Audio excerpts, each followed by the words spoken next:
I think that the upper end market is not going to be as busy this year than last year.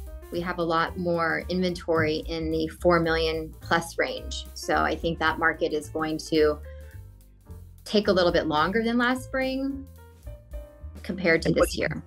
What do you think some of the reasons for that are? There's a lot of inventory in this price range right now. So we're seeing a lot of the upper end luxury market. A lot of those clients have decided to sell. So there is a lot of inventory between 4 and 7 million in our market right now. And I believe more to be coming on. And that's interesting because what we've been hearing kind of universally from agents is that there's so little inventory in the market, overall. And so I'm wondering why you think in this particular price point in these particular markets, we're starting to see people that want to list their house. I think for California right now that we're going through a lot of ups and downs. And so there are some people for affordability that just want to potentially cash out. And we see a lot of people that are wanting to move to other states, I would say, from California. And a lot of the high-end sellers, I think, could possibly be concerned about the overall economy and thinking now might just be the best time to get the best price for their house. This year is an election year, so I've been doing this, I think 26 years now. So every time that there's an election year, we definitely see a slowdown in the market. Could be 30 days, could be 60 days before the election. So I have clients that definitely are wanting to, push up their time period. And I'm recommending the sooner to get on the market, the better. However, we are having a little bit of a later start because of potentially like bad weather that we've had. And so for being March, usually we're busier in February, but things because of the weather, I think got kind of pushed. So that may push things more into June and July. So we may have a longer selling season. Typically, like last year, I would say by Memorial Day last year, things were already, the hot market was kind of passing.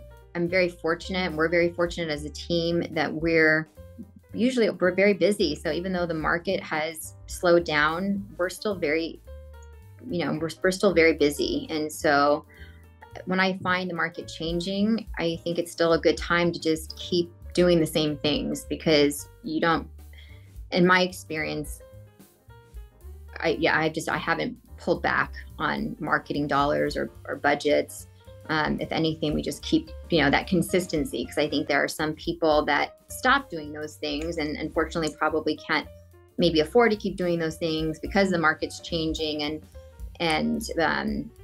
So I know a lot of maybe people might consider cutting things back, but for us, we stay very consistent in everything that we do. What about international buyers? I know you're the global ambassador for Coldwell. We're always interested in what international buyers are up to since they do make up a substantial portion of the ultra luxury market around the Bay Area. We've definitely seen a slowdown in international buyers still. So that definitely has impacted some of the higher end market because you're right, a lot of the higher end homes were being sold to maybe buyers out of the country, and that's definitely slowed down. Is there an international buyer pool that has been more active than others?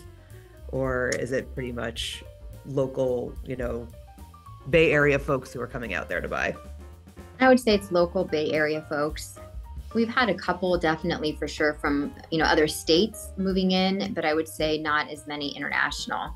So it's either people coming from a different state, maybe coming here for a job, in the tech, Silicon Valley, San Francisco. So they could be relocating out here for a new position with their company.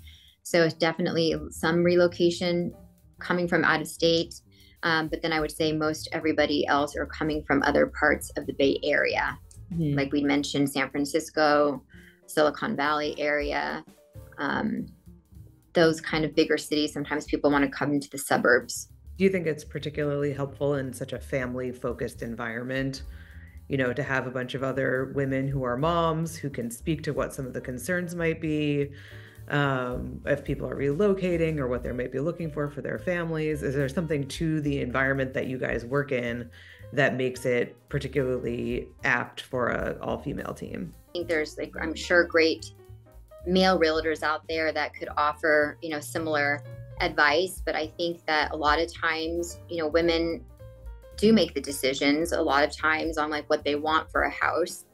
Happy wife, happy life, right? So a lot of the husbands just leave it to their, what their wife's like wish list is. And so, yeah, sometimes we bond with a wife, and most of us are all working moms and have children at different stages, of, different ages and different stages of life. And so there's some relatability there, some trust, advice that we can give on maybe where to focus in on where to purchase a home, if they, want a particular community for younger kids or for teenagers, or be able to give advice. And so since a lot of us have been through that or going through that, there's like a relatability working together with an all-female team and then our clients. But we work well with the husbands too. So it all worked out.